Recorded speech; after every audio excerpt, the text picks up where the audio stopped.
and all of it was 99 cents a song with no subscription fees, because people have told us over and over and over again they don't want to rent their music. Just to make that perfectly clear, music's not like a video. Your favorite movie you may watch 10 times in your life. Your favorite song you're going to listen to 1,000 times in your life. If it cost you $10 a month or over $100 a year for a subscription fee to rent that song, that means for me to listen to my favorite song in 10 years, I've paid over $1,000 in subscription fees to listen to my favorite song 10 years from now, and that just doesn't fly with customers. They don't want subscriptions. If there is one thing that ties Apple products all together, it would be music. Whether it is music creation or music playback, the products that Apple creates have always had a focus on this. This is of course by no accident. The story of Apple is one that goes hand in hand with the shifting music landscape.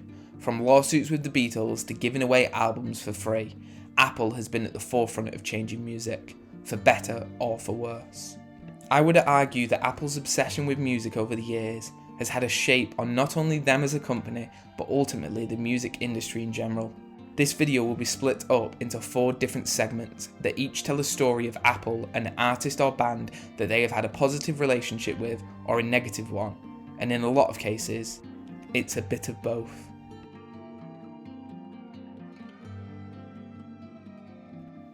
Whilst the story of Apple starting in the garage is often used as a starting point for the company, I would argue that the start of Apple is connected to music.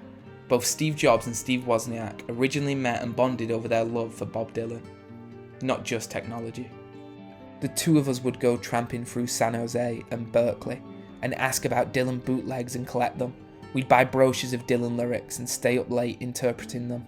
Dylan's words struck chords of creative thinking, said Wozniak. I had more than 100 hours, including every concert on the 65 and 66 tour, said Jobs.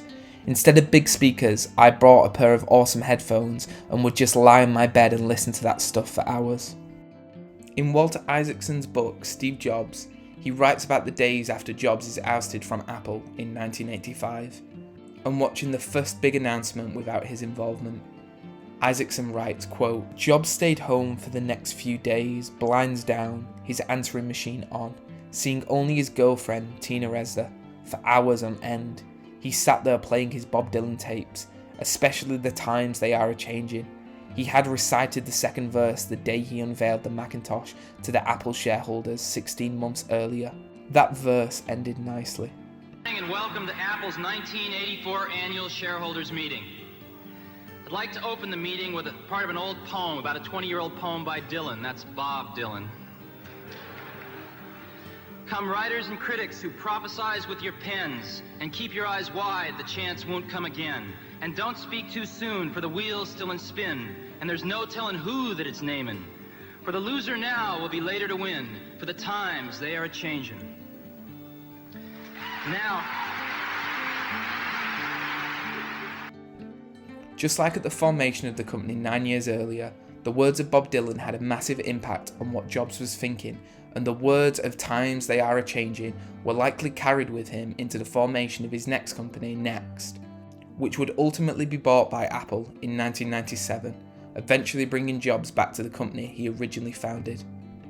With Jobs back at the company, Bob Dylan made his first appearance in an Apple commercial, with him making up one of the 17 iconic images of people in the now iconic Think Differently campaign. Jobs was ultimately just a fan of Dylan and had never met before. This eventually changed in October 2004.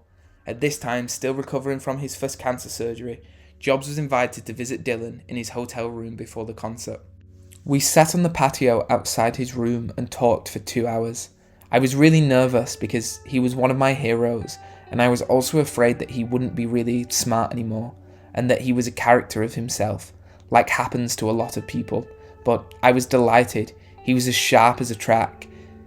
He was everything I hoped he was, really open and honest, and he was just telling me about his life and about writing his songs.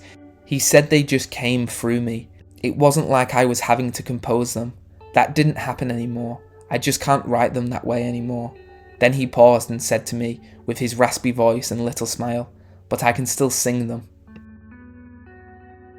After seeing him in concert and meeting him, Jobs must have gained some confidence when it came to dealing with his idol, and so came up with a plan. His iTunes store would sell a box set of all the Dylan songs, which would end up being over 700, and the price for this would be $199. This is not too different from the beginning, where Wozniak and Jobs would gather Dylan bootlegs around where they grew up. Only now Jobs had the backing of the man himself, and a big company behind him. However, the CEO of Sony was far from interested, unless there were some changes in how iTunes would work when it came to something like this. After being told no, Jobs, being the stubborn man he was, contacted Dylan himself through his agent Jeff Rossen. Eventually, after sending Dylan an iPod with all his songs on and showing Sony the marketing that they would do, Apple was finally allowed to sell the box set, plus have a pre-release for his new album, Modern Times. This also came with Bob Dylan appearing in the second commercial for Apple, his very own iPod commercial, one of the few artists to be given their own ad spot, as part of the series, best known for its silhouettes. If Bob Dylan was an idol that Jobs went on to have a good working relationship with, the Beatles would be the opposite. It's good to see you again. Nice to see you, Larry.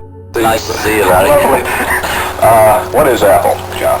It's a company we're setting up which involves records, films, electronics, which make records and films work, and what's it called, manufacturing? Okay. Yeah, just a few things. What do you see in the years ahead? For yourself? Original, expanding, Vista. Apple, try and set it up and then see where it goes. It's like a top, and we set it going and hope for the best. The reason why Apple Computers is called Apple might as well be counted as a legend at this point. Through the books and articles I have read for this topic, many of them point at different reasons for the company's name. Is it because at the time Jobs was on a fruitarian diet? Was it because it would have been at the start of the phone book? The first logo had Isaac Newton on it. Could it be that? At this point, however, it doesn't matter. What does matter, however, is the fact that Steve Jobs is also a big fan of the Beatles, and so he must have known that the Beatles record company that they started in 1968 was called Apple Corps, even going with their own Apple logo. Maybe this was why he chose the name. No matter the true reason, this came to a head in 1978 when Jobs' Apple had become too big and the Beatles said enough is enough and finally sued Apple over the name Apple Computers. 3 years later, the suit was settled for $80,000.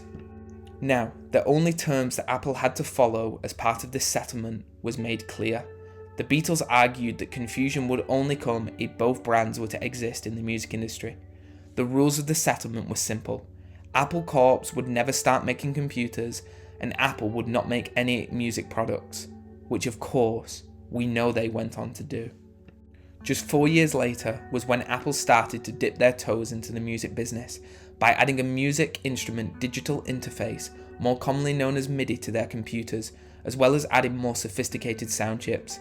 This was all the Beatles needed to feel that Apple was infringing on their agreed terms again. In 1989, Jim Reeks, who was a sound designer working on the new Mac update. The Beatles, as part of their agreement, would not be happy. The various sound effects that were being used in the operating system were named after instruments and deemed that they needed to be changed. Annoyed with the arbitrary nature of the limits he was being given, he settled, and after not being allowed to call it Let It Beep, he decided to name the now iconic Mac alert sound So Sue Me, a clear homophone of So Sue Me. The iconic startup sound is also a reference to the Beatles, with it having a striking resemblance to the last chord on the Beatles song A Day in the Life.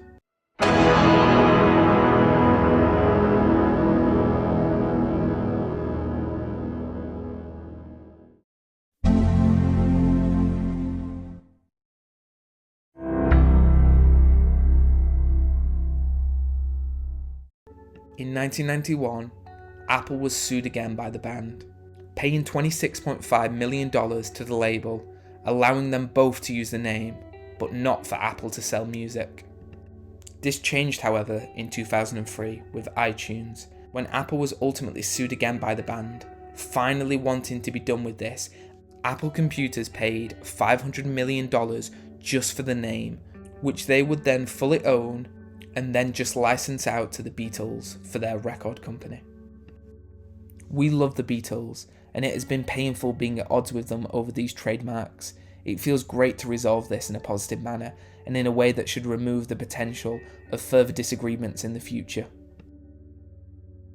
The fact that my favourite band was the last holdout from iTunes was something I'd very much hoped I would live to resolve. He got his wish, with the Beatles finally being on the iTunes store in November of 2010. Jobs would pass away less than a year later, having finally fulfilled his wish. Apple may have had a bad working relationship with the Beatles, but a band they had much more success with was that of U2. In 2004, Bono, the lead singer of the band U2, had a problem, and he felt like Apple may be the solution.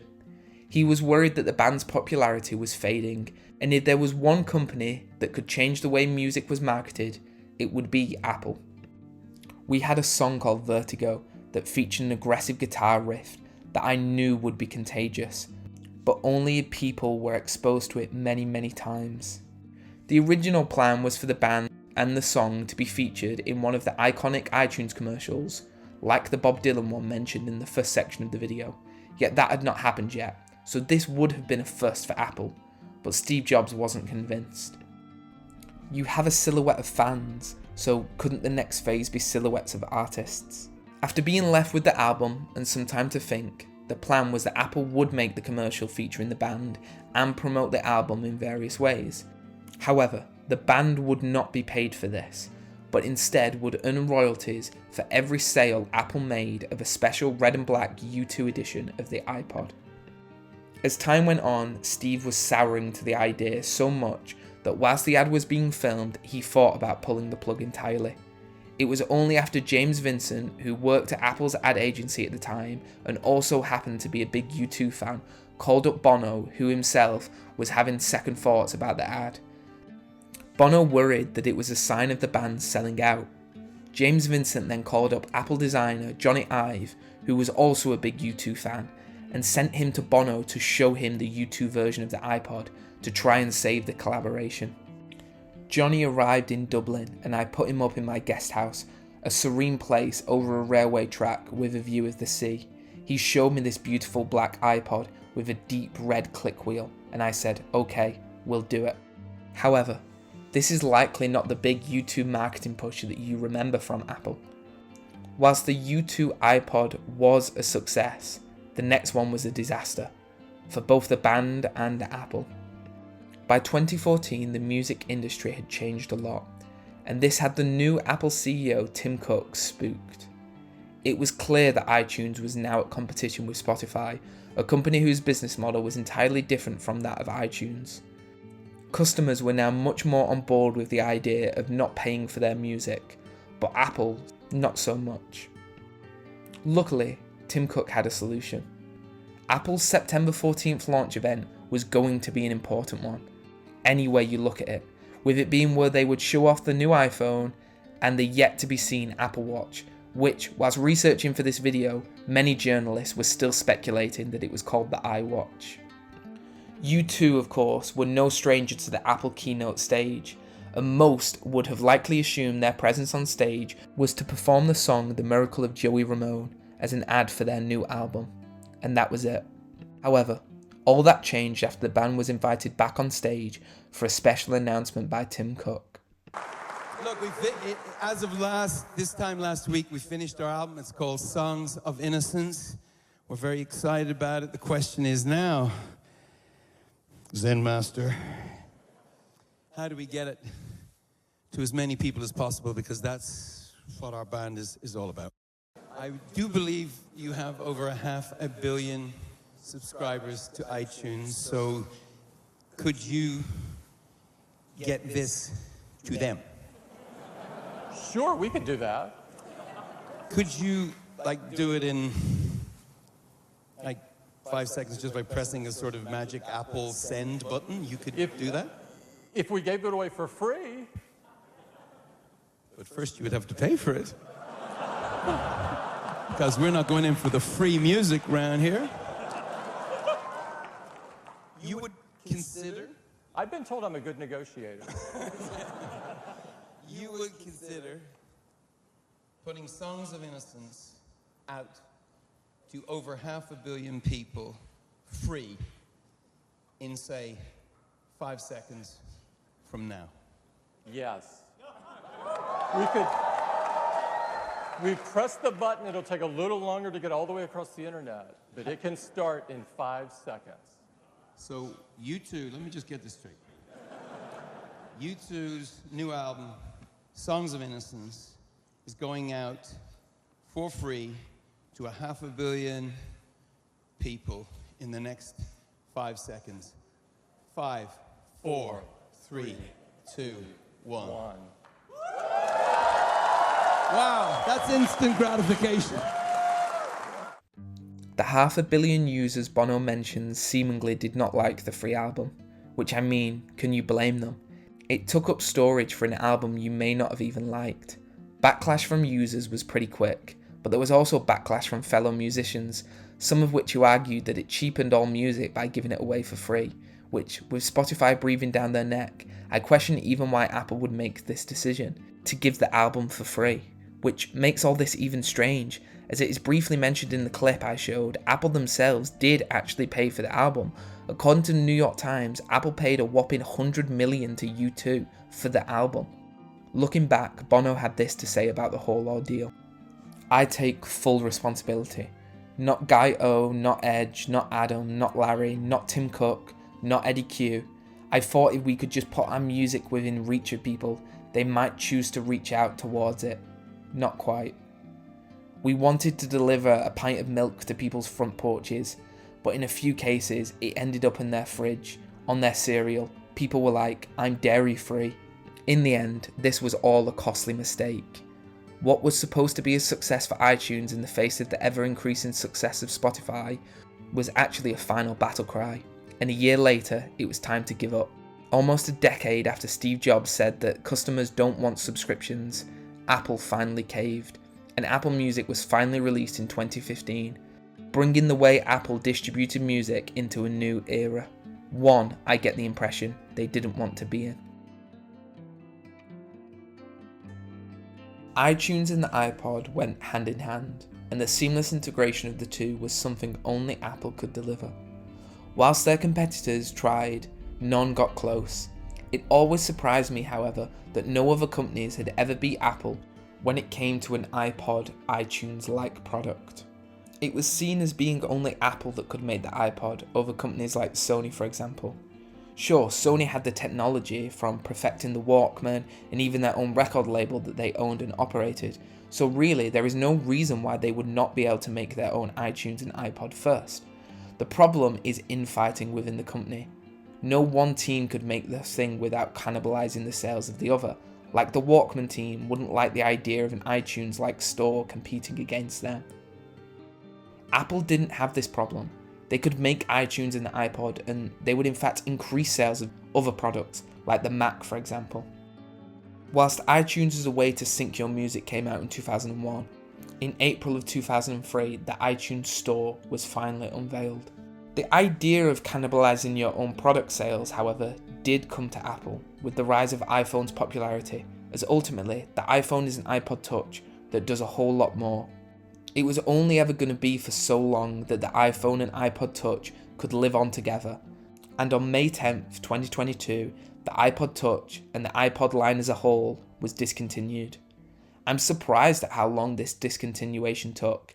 I do believe that if Steve Jobs had been alive, I do imagine he would have pulled the plug on the iPod line much sooner. Apple's press release announcing the change is titled "The Music Lives On," and essentially can be summarised as the iPod itself lives on in everything else they make. And this is true. The Apple Watch in particular takes so much of its marketing language straight from the iPod, firstly with it being a watch just like the accessory that came with the iPod Nano that you could buy. Even the fitness tracking was first shown on the iPod line of products, with both having partnerships with Nike, and even as far as the iconic 1000 songs in your pocket being reused on the Apple Watch as 60 million songs on your wrist.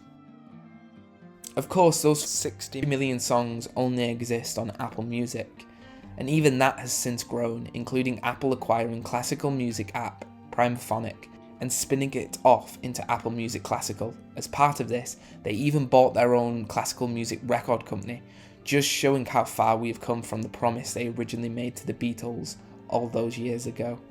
Over the years, the music industry has changed greatly. A major part of this has been because of Apple's influence. Almost every new era that the music industry has gone into, Apple has had some control on it.